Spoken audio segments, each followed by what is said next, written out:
I call this hearing of the Emerging Threats and Capabilities Subcommittee of the House Armed Services Committee to order.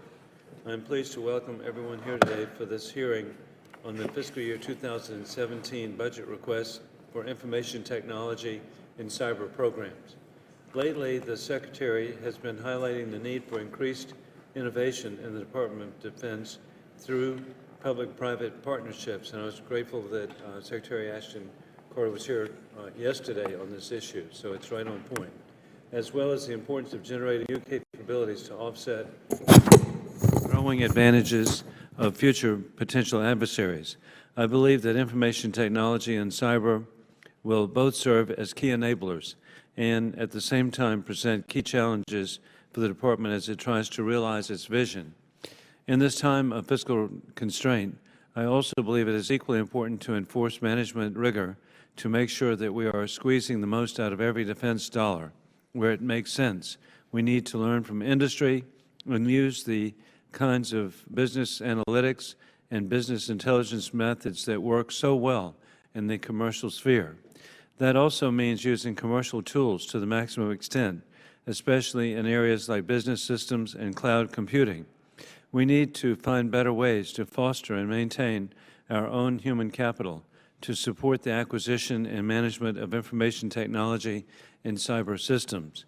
In looking through this most recent budget request, I want to make sure the Department is emphasizing these two complementary tracks: increased innovation as well as increased management discipline.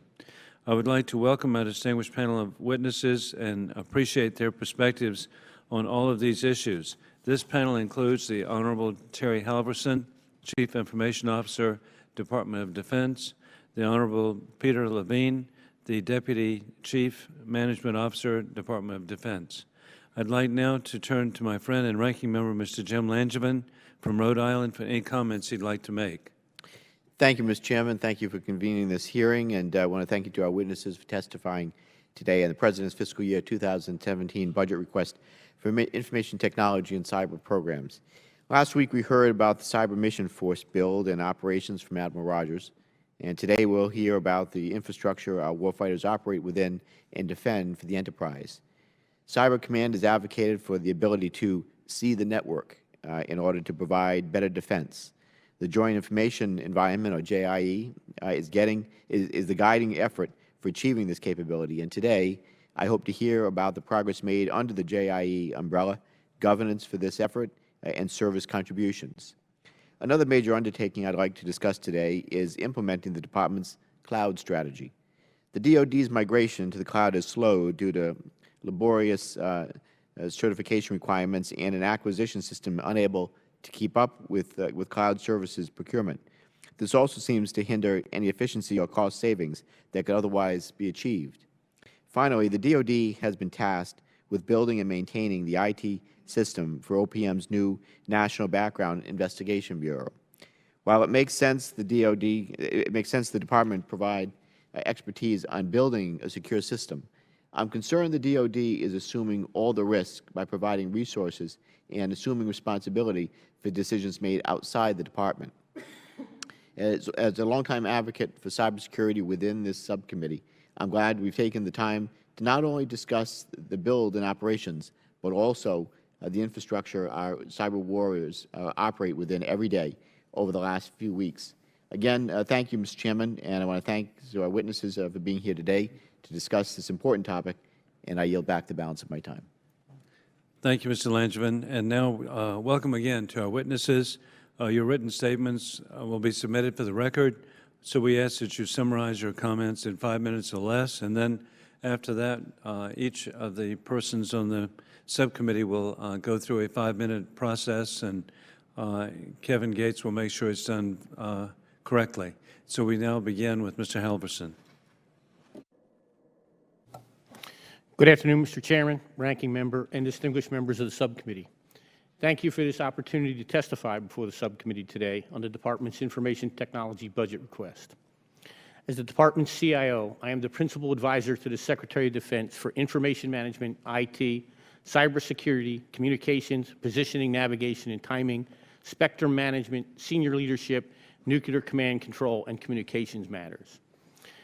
Those latter responsibilities are clearly unique to the DID. My imperative as the CIO in managing this broad and diverse set of functions is to ensure that the department has the information and communications technology capabilities needed to support the broad set of department missions. This includes supporting our deployed forces and cyber mission forces, as well as business and warfighting support functions. As Secretary Carter has stated, DoD must address strategic challenges across all domains, not just air, land, and sea, but increasingly in cyberspace. The department's budget includes funding to address these challenges, including IT and cyber investments that are critical to the department's warfighting, intelligence, and business missions. As the CIO, I am driving cultural, business, technical improvements, and innovation into DoD's IT and cyber to better support defense missions and operations. My written testimony provides more detailed information on the department's IT and cyberspace budget and priorities.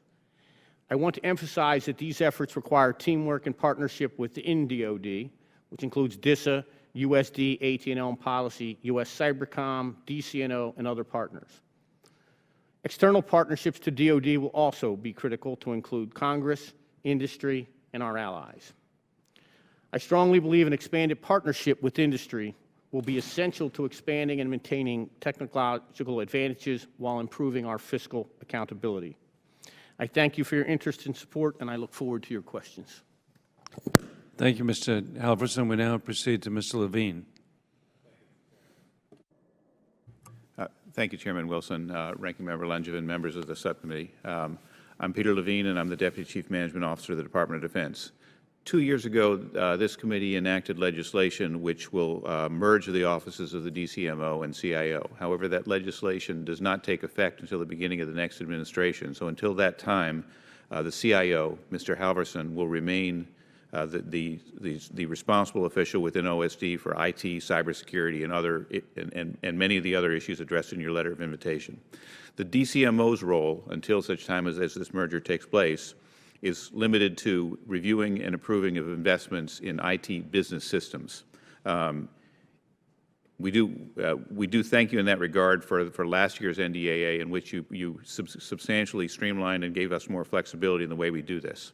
We intend to use this new flexibility in several ways. First, we intend to change our focus from the discrete review of each individual small investment and focus more on portfolios so we can be more forward-looking in our management of business systems. Second, we plan to focus much more on return on investment so that we can ensure that when we invest in business systems, we actually realize the benefits that we should be able to get out of them, that we actually turn off the legacy systems and reduce manning where we can develop more efficient and less manpower-intensive processes. And finally, we're going to work to develop a streamlined process for business systems where we can align our business systems investment process, our CIO process, and our acquisition process into a single process, so that we don't have to sequentially go through one after the other and put the program manager through recurring hoops as we go forward. We're firmly committed to working with you as we try to make the business systems process more efficient and to improve the department's investment process, and look forward to your questions. Thank you, Mr. Chairman. Thank you very much. And we'll now proceed with a 5-minute round. I want to commend Lindsay Kavanaugh and Jim Langevin for achieving an extraordinary turnout today. So congratulations, you did good. And I'll begin with myself, and this is for both of you. What do you see as the major budgetary challenges in this year's President's budget request? Where are we accepting risk based on current budget constraints? I'll give the general answer, which is not enough money, and I'll defer to Mr. Halvorsen as to the IT budget specifically. I certainly echo Peter's first comment about not enough money. I think in the IT area, we're taking some risk in modernization. Some of it will slow. We're trying to balance that and make sure that we don't take that risk in the security side. The other, I think, challenge that we're going to have in IT may not be exactly in the budget, and it's going to be the retention of the IT workforce. And frankly, that's going to come down to an economic decision. I happened to be in the Valley last week, and Google announced they're raising the pay for cybersecurity by another 20%. That's going to keep impacting our ability to attract talent. If you ask me about the budget, what keeps me up more at night, that's probably the answer, sir. And thank you very much. And Mr. Halvorsen, Chairman Mac Thornberry's most recent defense reform proposal emphasizes prototyping and experimentation. Can you tell us what the department is doing in regard to information technology and cyber programs that highlight these approaches? Yes, thank you. I think a couple things that we want to think about when we answer this question. Much of the innovation today being driven in the cyber and IT business is coming from the commercial sector. We want to be closer tied to the commercial sector. So thanks to some legislation last year, I am able to now put people from DOD inside of business, and we are doing that today, and also have business people on my staff, which we are also doing today. I think that partnership that we continue to strengthen is a key to us getting the right innovation and getting on time. Within the DOD, I want to focus our S&T dollars around the areas the industry isn't going to focus on, and that's going to be on the weapons systems and top-level security systems where there is not yet much play in the commercial sector, and I think our budget reflects that that's where our emphasis is, and also reflects where we're taking risk is around innovation dollars that we would have that were inside the budget for commercial areas that we've taken some risk and are not spending that much. And again, I am impressed with the efforts by Secretary Carter to work for public-private cooperation. Additionally, Mr. Halvorsen, in the FY17 budget request, the Defense Information Systems Agency, the primary IT provider for the department, eliminated the S&T funding it has to pursue innovation and technology demonstration. Please explain the rationale for that decision and how this aligns with the Secretary's emphasis on drawing in innovation from the commercial sector. Yeah, we certainly reduced DIS's S&T funding. They still have some R&D money, but in the area we reduced it is aligned exactly, I think, what we've said before. Today, where we're going to get our information, and particularly true for most of DIS's activities, which are supporting our business functions, is from industry and commercial. So in a constrained budget, in my opinion, that was where we chose to take some risk, because I think I can get that same innovation effect by strengthening our relationships with commercial industry. Additionally, Mr. Halvorsen, Section 901 of the FY 2015 NDAA mandated that the Chief Information Officer begin to exercise authority, direction, and control over the Information Assurances Directorate of the National Security Agency. Recently, this subcommittee was made aware of a DoD proposal to place that authority, direction, and control back with the Undersecretary for Intelligence. Do you support the Department's proposal? What are the pros and cons of keeping that authority with the Chief Information Officer? I don't know that the Department has made a formal proposal yet. I know that it's being discussed. Candidly, I would have some concerns about moving it away from the DoD CIO, but more importantly, what we are doing is working with the Intel Department to form a governance structure that will allow both the CIO and Intel equities in the IA money to be addressed. Well, with your background, we would all appreciate any input at any time as we consider these issues. I now yield to Mr. Langevin. Thank you, Mr. Chairman. Again, I want to thank both of our witnesses for being here and what you're doing in the IT and cyber sphere. So one of the questions I had, and Terry, you talked about it just a minute ago in terms of, well, the private sector increasing what they're paying their cybersecurity folks, and it's going to be particularly challenging now for us to compete to get that top-end talent. I know in the NDAA last year, we gave more flexibility to the department to try to take advantage of that IT talent. You know, for example, allowing potentially, I envision it, to see private sector be able to detail for maybe a year or two these high-end individuals that, you know, it would be challenging for us to both afford, attract, and keep for a long period of time. But, you know, companies have an interest in patriotic duty and want to help secure the nation in cyberspace. So we made some progress in that with the NDAA, giving some flexibility to the department. Can you tell me, do you need additional authorities to further take advantage of that talent so that we have the cyber workforce that's as robust as possible and our networks are as secure and as robust as possible? First, I would thank you for the NDA last year. That is helping some of the work we're able to do, the accepted workforce in cyber, being able to bring the people in from industry like we're doing now. I do think we will need some legislation that probably changes slightly the rule sets about what we're allowed to do with the industry people. I think exactly what you stated. We really want to be able to bring them in and have them sit in a position for a year, being able to execute some decisions within the department and then go back to industry. Just like I think there's a market space today for us to have some of our civilian employees go to industry, and industry would like to have them. And I think we'll need to tweak some of the legislation so that could happen more often. I think we share the vision, and in the end, we want more of an in and out, back and forth, and you could really see the career path in cyber IT changing so that it's not an all civilian or all government career path, but a much more combined career path, and I think that would serve the nation well. Good. I mean, that's exactly where I hope that we are going to be, and that's what we want to get to. Please, I hope you'll work with us and tell us how we can be of help in terms of additional legislation or language that you need to get to that point. So as I mentioned in my opening statement, I find it appropriate the Department of Defense is involved in building a new IT system for OPM's new National Background Investigation Bureau that will house sensitive personnel information.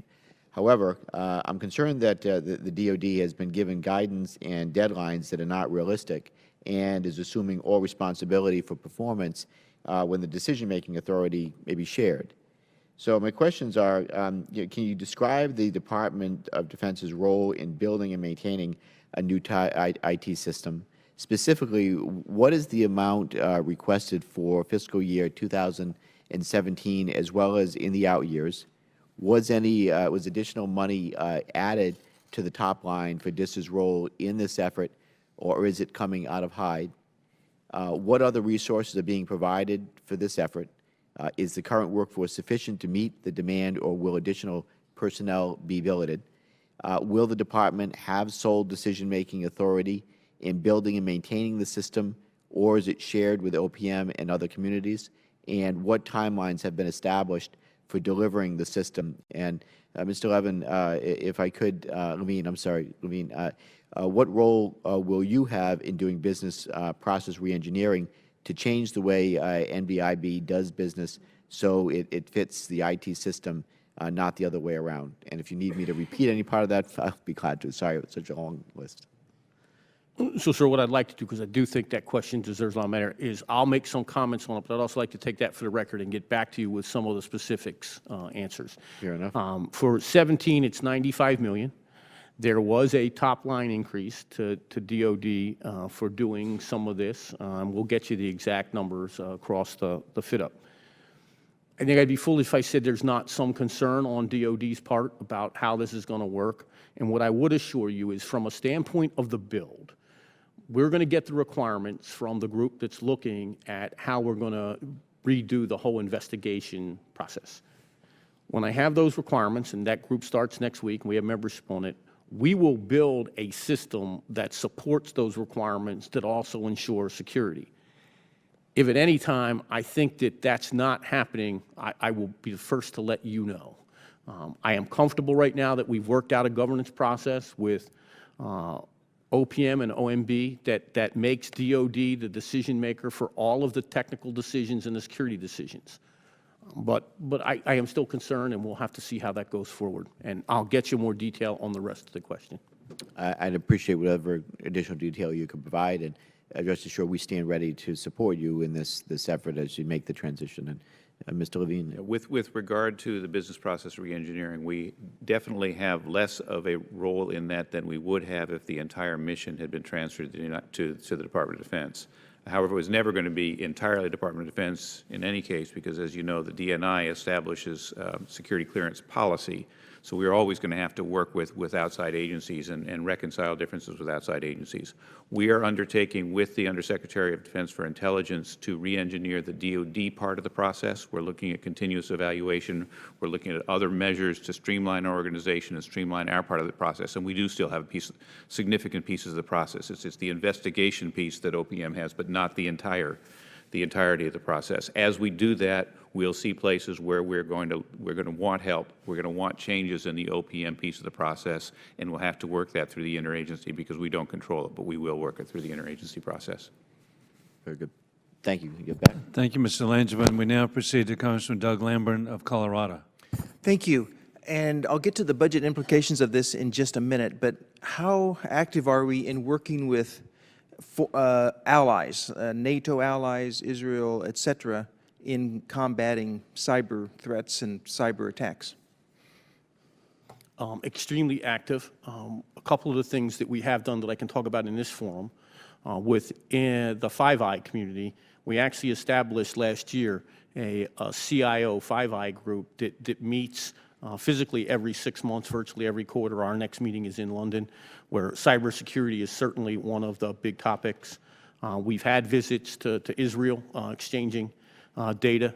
That continues. I just came back from Korea and Japan, where that was a major topic. I can tell you that the NATO partners, Korea, Japan, Germany, have all adopted the DoD cybersecurity scorecard as the basis for measuring how effective we're doing cybersecurity basics across the board, which I think is a big breakthrough. So we can probably give you some more detail, and we'll take that for the record, but they're the major things that we're doing to improve our information sharing.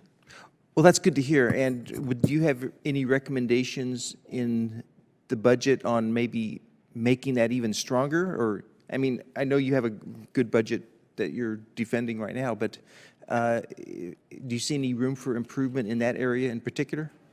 You know, I do see room for improvement, but I don't think right now it's a money issue for improvement. I think it's more of getting all of us aligned to the right principles and basics. Today, we've made good progress within NATO, and as I said, Japan and Korea and Germany. There's some other work we need to do with other partners. I will be in Estonia in June working some of that issues, and what I'd like to do is when I come back from that, I'll have a bigger sight picture, is maybe give you some more answers on what I think we might need to do to go beyond some of our traditional allies. Okay, I appreciate that. Well, I'd like to follow up on this conversation at another time. Thank you, Mr. Chairman. I yield back. Thank you, Mr. Lamborn. We now proceed to Congressman Jim Cooper of Tennessee. Thank you, Mr. Chairman. First, the Santa Claus question. Both of you mentioned that you would like to have more money. How much and for what?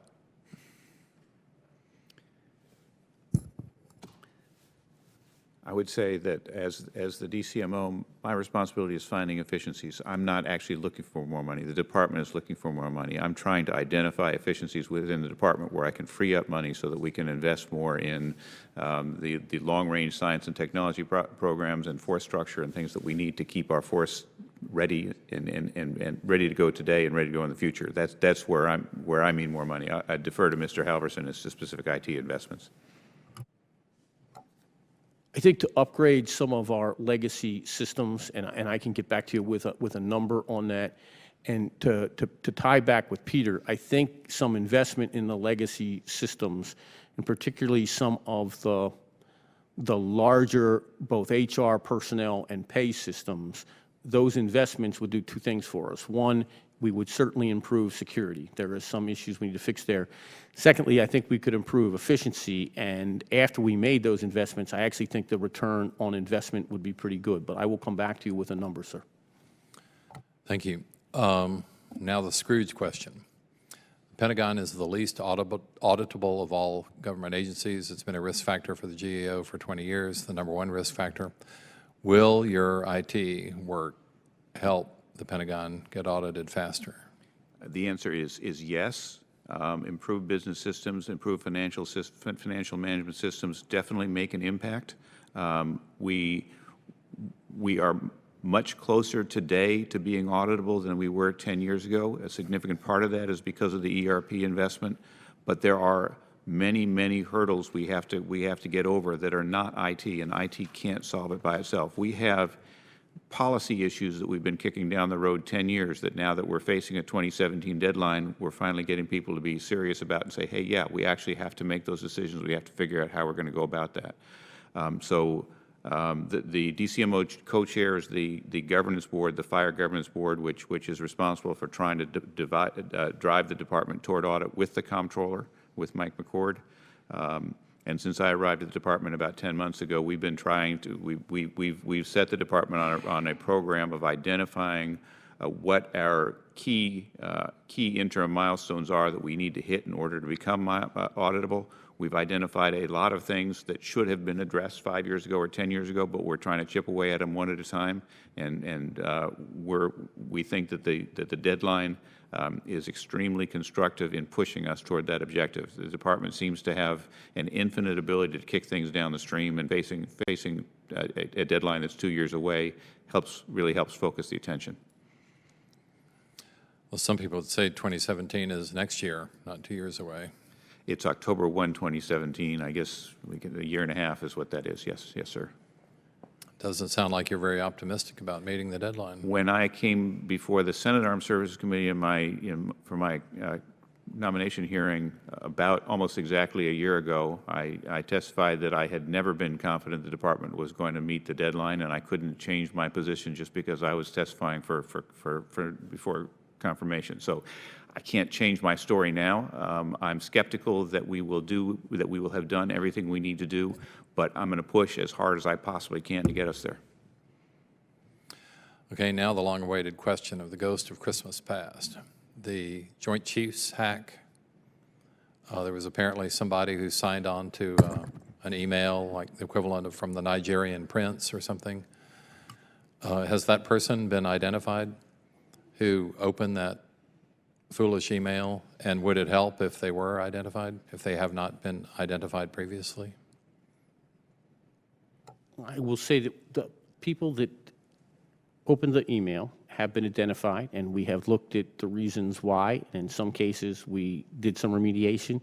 In other cases, they had followed the right procedures up to a point, and we needed to do some more training. That has been put in place to do that. But I'd also say that was also one that was caught very quickly. We had very limited exposure. Still would like to do better.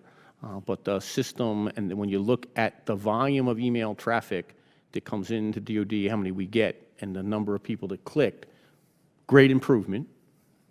We are certainly holding people accountable to a higher standard now. We've signed out the cyber accountability culture document that was signed by DepSec Def. Myself, Frank Kendall, and Mike Rogers have signed out the accountability procedures document to make it down to the individual and command level. So I think we've made progress in that area. I don't think identifying any more individuals, any more level would be helpful right now. I see my time has expired, Mr. Chairman. Thank you, Mr. Cooper. We now proceed to Congresswoman Elise Stefanik of New York. Thank you, Mr. Chairman, and thank you to the panelists for being here today. I have two questions. The first one will be quite broad. The second one will be quite specific. As you are well aware, the threats to the United States have evolved dramatically in the last 10 years. State and non-state adversaries have adapted to a new digital environment quite well, and it is important that the United States invests in the time, training, and infrastructure to counter the whole spectrum of cyber threats. So as we see in the news, cyber provocation against the DoD infrastructure continues to increase. What is your assessment of the DoD's ability to counter such intrusions today? And what can I tell soldiers that I represent at Fort Drum in my district what we are doing to ensure that they are protected? And what have we learned about the enemy, and how has that changed our approach? That's the first broad question. Again, I'll make some comments on it, but we'll take that for the record because I think it's a good question and we owe you some better details on that. We certainly have improved training across the board in the cyber spectrum. The cybersecurity culture issue is one that's on top of the Secretary's desk. We meet every month on the cybersecurity scorecard, and a part of that gets to what is the training of the individuals. The networks themselves are much better today. They're not exactly where we want them. We've got 3 major efforts to improve that. The first one is, you're probably aware that the Secretary has directed that this year we move as much of DoD as possible, the ones that are on Windows operating systems, to a Windows 10 baseline. I cannot stress the criticality of us getting that done. Right now, when you try to look at the visibility of the networks, while we're making improvements, you're doing that across multiple operational systems, multiple baselines. It's impossible to do well. Getting to a single baseline for Windows, and that's about 80 to 85% of the DoD, will give us the ability to have better visibility. Windows 10 is the first operating system that really thought about security right from the beginning and has inbuilt features that we will take advantage of. It will also allow us to go to the next step, which is how do you then start taking and really using cloud computing technology to improve your security. So we're positioned to do that. We've got things we have to get done, and the first one is to get the Windows 10 done. The other big initiative is to complete the joint regional security stacks. In its simplest forms, what that does is lower our footprint. Today, we have about 1,000 points that you can come in. When the joint regional security stacks are done, we will have less than 100 points. That's a lot easier to defend, and we can focus more on it. It also stops us from doing our own self-denial attacks, which are also happen when you're trying to keep aligned over 1,000 different firewalls. We'll reduce the firewalls, have better overall security and visibility into the networks. That's what we're doing at the big end. Okay, so the specific questions are actual follow-ups to your answer. When you reference the cybersecurity scorecard process, what is the scorecard exactly? Can you get into more specifics? Can this information and will this information be shared with Congress? Are there plans to expand scorecards beyond cybersecurity? And how does a negative scorecard rating of a DoD component, what is the consequence of that? Again, we'll give you some more details in writing, but here's what I can tell you. The scorecard is looking at what we've defined right now as basic areas that we should be measuring. One of them is everybody using a secure token to access DoD systems. The advantage of that is immediate. If you're using the token, we know exactly who logged in, when they logged in, where they're at, and it is a lot harder to fake that access. So it's immediate improvement. Can that information be shared with Congress? Actually, I'm happy to give it to you. We've actually shared it with other committees, and I'm happy to send one over when I get back, the current scorecard. And the results of the scorecards? The results is right on it. It'll show you where Great. we're at. We are not where we want to be in all of the areas. We are measuring ourselves to extremely high standards. One of the things that I just want to say up front, when you look at cyber, you could hit 80%, and a lot of people would think that would be good. In cyber, that's not good enough. So when you see that we're in yellow, and in some cases red, it's because we're trying to get above in almost every category, 95% to be green. And the last question is, you talked about the department's plans to move to the Windows 10 operating system with a mandate to do so by a certain date. What is the cost of that transition? I don't know the exact cost yet. We'll get that to you. But what I could tell you, the cost not to do that would be in the billions. Great. I look forward to getting more of that in writing afterwards. I yield back. And thank you, Congresswoman Stefanik. We now proceed to Congressman Pete Aguilar of California. Thank you, Mr. Chairman.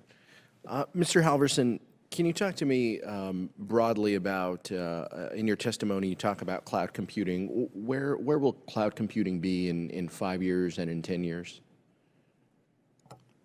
In 5 years, I am hopeful that we will be in an almost complete virtual cloud environment, and cloud defined this way. We'll have private clouds, which are completely private within segments of DoD. We'll have private clouds that are just DoD, inside it. We'll have private clouds that are DoD and other parts of the federal government. And then we'll have hybrid public clouds. Because of the size of DoD and the federal government, we ought to be able to move into where we would have government hybrid clouds hosted in commercial centers, as opposed to some of the things I talked about earlier would be on-premise, that would give us the best combination of mission, security, and value.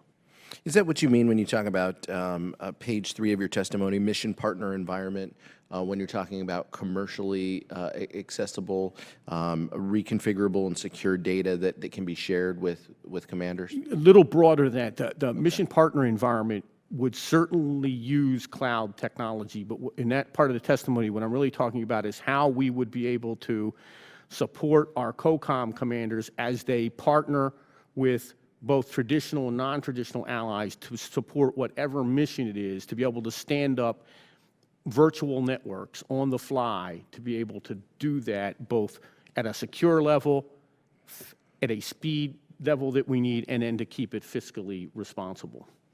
Can you talk a little bit about how you envision that working and what our stakeholders and coalition partners, what their role in that would be? Yeah, so as we can move to cloud technology, one of the things that we've got to recognize, US, we've got to get our MPE is going to have to be commercial based. We're not going to be able to do this at, say, a US only based system. Other pieces of our allies couldn't afford that, and it's not what they're going to agree to do. So basing this on a commercial set of technology that also uses commercial classified technology would allow us to, in the cloud, put together a virtual network that let's say we had this is a really good example, I think it's in the testimony, and we've done this. Let's say we had a natural disaster that had allies now like the Chinese, the Cubans, us. They're not traditional allies. We could actually stand up a network once we get some of the technologies in place that would allow data to be shared. And let's say we want to share data with China, we want to share data with Cuba, but not exactly the same data. We could do that on a network with the right protections to protect the data that we need using almost commercially available technology today. There's a few pieces that have to be done, but I no doubt they will be done by the end of this year. Wow. Look forward to seeing that development and our discussion about that moving forward. Thank you so much. I'll yield back, Mr. Chairman. Thank you, Congressman Aguilar. We now proceed to Congressman Brad Ashford, all the way from Nebraska. It's a long trip every morning. Thank you, Mr. Chairman. We're able to get here. Congressman Langevin raised the issue that I'm trying to understand further, and your answers were good. I want to further understand it, though, a little bit, because we talk a lot about employee exchanges with the private sector and the need for additional authorities to do that. It seems to me it's a critical part of the plan going forward, and with the talent out there and the demands on the budget and being able to bring people in. And you, Congressman Langevin, hit it 100%, and you did as well in your answers. What do we have to do in order to? I mean, it seems to me that's something we should be able to move on. And what sort of authorities or would we need in order to do that? Again, I'd like to come back to you on the record, but here's what I would tell you. I think the first area. Today, there are some statutes that actually prohibit us from giving decision authority to those type of positions. While we certainly want to protect them and make sure that the government is in the end responsible for the decision, if I've got somebody in industry, so let's take cloud. The best cloud engineers today are not in the government. They're not. We have some really good ones, but the best ones today are in industry. We ought to be able to get some of those in. I ought to be able to assign one of them and say, okay, you're the lead cloud engineer for this year that you're doing this work with us, and give them the authority to make decisions and with some oversight, spend dollars. Today, under the current authorities, that's hard to do. I need to do some work to figure out what that should look like, and I'll come back to you by the summer if that's good with some recommendations. That's really all I have. That's extremely helpful. It seems to me that there are areas where, as you suggest, the private sector or the non-governmental sector have those expertise. So thank you, Mr. Chairman. That's all I have. And thank you, Congressman Ashford. And due to how important these issues are, we'll proceed with the second round. And Mr. Levine, DOD doesn't have a stellar track record in deploying business IT systems. What recommendations would you have to make to improve our abilities to deploy business systems? And secondly, how can we improve or shape the workforce to better configure, deploy, and manage these business systems? First, we don't just not have a stellar record, we have a horrendous record of deploying business systems. I think that of all the things that we do badly, that's one of the ones we do the worst. So there are a number of things that we need to do on our side of the river to do better. One of the things that we need to do is to recognize that business systems themselves are not going to solve our problems, that what we need to look at is the processes that we are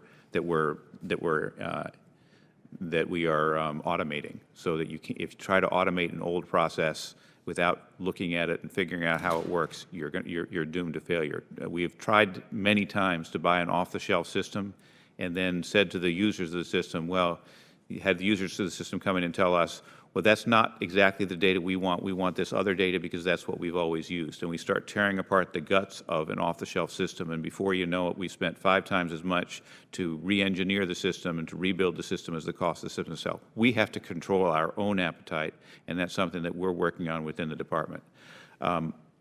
In terms of what you could do to help us, one thing that I would say that you could do to help us that I hope you'll think about is, as we look at the process that we have to go through for business systems, right now, as I said, we're going to try to work with the acquisition community to re-engineer that, because we have a system where we go through an investment review process, we identify a potential solution, and it may be like a $20 million fix to a problem where you do a tinker with an existing system. We then have to throw it over the threshold, over the transom to the acquisition community that may set up a program office that in itself would cost $20 million, and they'll come to us with a solution which is, let's build a whole new system from scratch.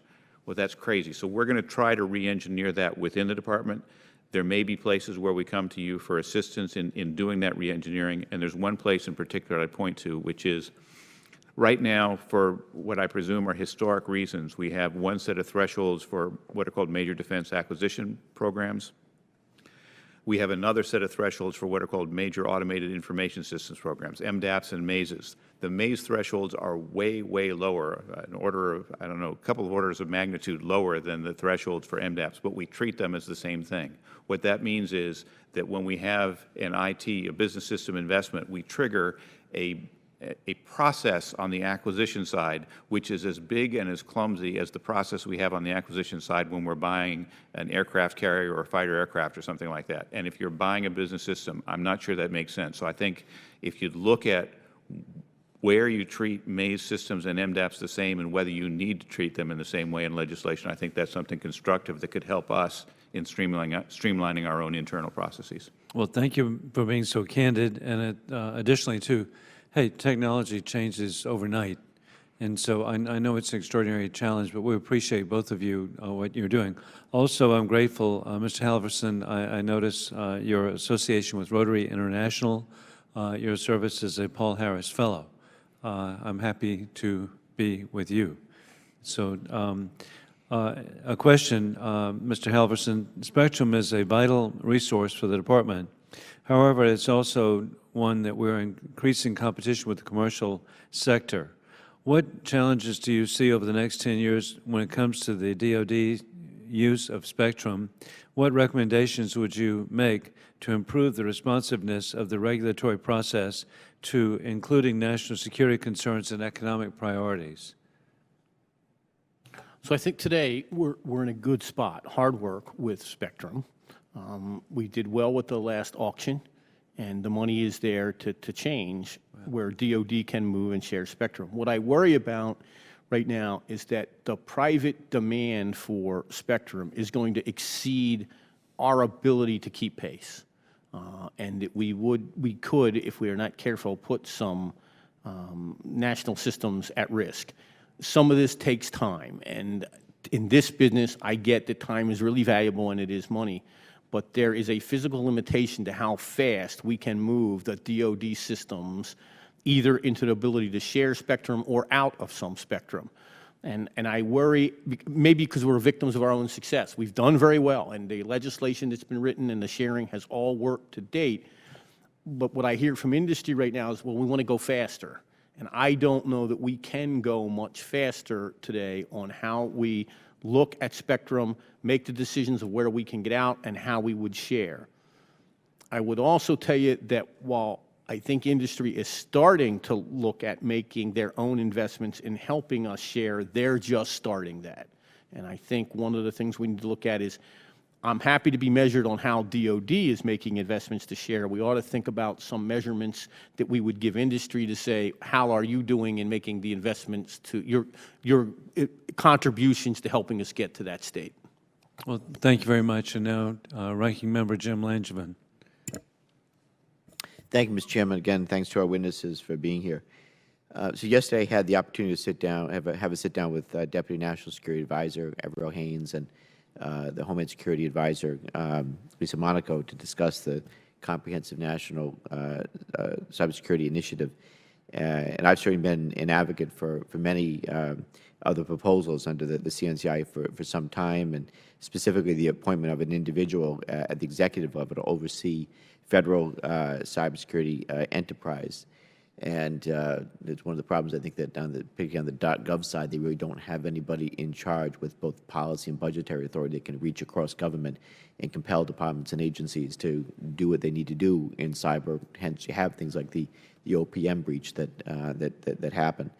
And I think DOD, by the way, is doing a much better job in terms of defending the .mil network and all of that. As difficult and as challenging as it is, it's important, and they're doing good work. But can you describe how DOD fits into the overall CNAP, as it's called, and more specifically, how DOD will interact with the new individual, the Federal Chief Information Security Officer will be appointed to coordinate cybersecurity policies and activities? Today, and even before the legislation, we partner extensively with the federal CIO, Tony Scott. I think Tony, when he came in, brought some new ideas to the federal side. We are certainly supportive of that and will continue to do so. As the areas that the federal government is looking at are applicable to DOD, we'll play and we'll play hard and we'll support those. We'll continue to advise Tony and the new individual that's appointed on where we think there are things that DOD is doing that should be applied to the rest of the federal government, and we will take those things that are really working and apply them within DOD. I think the establishment of an individual to do that is key to success inside the rest of the federal government, and I think there's some opportunities for us to really set that tone. One of them is, as we rebuild the NBIB and we look at the lessons learned, I know Tony and I have agreed today that we ought to take those lessons learned and apply them across the federal government in any place that we see that that's applicable, and we will do that. Okay. What progress has DOD made on cloud computing, specifically integration of capabilities provided by essential service providers, and are there enough certified to create a competitive field, and how are security concerns being addressed? As for the progress, two things I think I would like to make point. We say a lot of times that DOD is behind in cloud. So I wanted to really know if that was true. So I've asked my staff and some outside to take a look at how does DOD compare in the use of cloud with other Fortune 50 or peer competitors. We are actually slightly ahead of most of the Fortune 50 in the use of cloud. We are now embarking on doing more, but I don't think DOD is behind. If you look particularly at the financial industry, which has some very strong security similarities to us, they have done exactly what we've done. They've taken some of their public-facing stuff and they've put it in the cloud. We've done that with good success. The next two things that we are doing, and we have now gotten certifications, enough of them to start being competitive, is to look at how we bring industry into on-premise cloud offerings. We do that right now very limitedly through the NGEN contract that the Navy put in place, where actually HP is running Navy data centers to include Navy data centers at the secure level on-prem for the Navy. We are using that model, and we're going to expand that across the rest of DoD. I will have a couple RFIs out here in the next month. We have a couple contracts that we're going to let that will allow 4 commercial entities to come in at the level 4 level in certification, which is right below the classified data. And we have some work being done to allow more companies to partake in the classified space too. So I actually think we're making good progress. We've got to stay on top of that. I hope this summer, if the Windows 10 things goes well, the next announcement that we will make will be that DoD has decided to go to a more complete cloud environment similar to, and I just use this as an example, this is not a decision, but similar to what a Windows 365 cloud environment would do. You have to get to that next phase to really take full advantage of the cloud across the board. Thank you. I know my time's expired, but I will say, I hope along with all of this, we are paying maximum attention to the security of the cloud. It does still concern me that, we have the crown jewels and in some ways all in one place. And my colleague Jim Cooper likes to refer to the cloud as the acronym for Chinese love our uploaded data. So security can't be tight enough as far as I'm concerned. So, Mr. Chairman, can I take one more minute? We agree. And one of the reasons that we are where we are with cloud, it's the same reason the financial industry is where it is with cloud. We do have some things we have to make sure security is right. And one of them is, how do you achieve virtual separation so that you don't get the effect of everything being loaded in one spot and it can be exfiltrated? And if it does get penetrated, how do you quickly shut that off and isolate it? And we are spending a lot of time working with the industry experts in how to do that. Thank you. Thank you very much. Thank you, Mr. Langevin, and thank you for your expertise in acronyms. We now proceed to Congresswoman Elise Stefanik of New York. Thanks, Mr. Chairman. My final question relates to the personnel side of this issue. So one of the challenges that I think we clearly face is ensuring that our cyber, technical, and workforce capabilities can scale economically. And a significant issue for the industry is the clearance process. Is there any thought being given to an approach for fast-tracking clearance processing for critical skills position, such as computer network operations programmers, to better enable effective support as your mission requirements expand? We have a problem with security clearances across the Department of Defense and across the industry, and the problem with prioritizing is how many competing priorities we have. So yes, that would be a priority, but I can't look across the Department of Defense and say we don't have a dozen other priorities that are equal, that are at least equal to that. I mean, the number of priorities we have is extraordinary. The security clearance problem is a problem not only for IT professionals, but also for contractors who are working on weapon systems. It's a problem for the hiring process within the Department of Defense. That's why we're working to re-engineer our internal processes, and why we hope that we will be allowed to re-engineer help re-engineer some of the OPM processes as well as we go forward with this. One of the things that we're very hopeful for is continuous evaluation as a tool that will help speed things up and lower the burdens. But I've got to say, right now we're running continuous evaluation as a pilot program, which means we're running it in addition to all the other requirements. And we're hoping that we can prove it out so it can be a substitute for some of the requirements so it can expedite. We're not there yet. But it's a hard question, not just for this area, and I don't think the Department can afford to solve it by carving off one universe and treating them better, because the other universes of people we need to get through the security clearance process are also vital to our national security. Mr. Halvorsen, do you have anything to add? No, I think Peter summed that up very well. Okay, thank you very much. I yield back. And thank you, Congresswoman Stefanik, for your insight, too. There being no further, we are adjourned.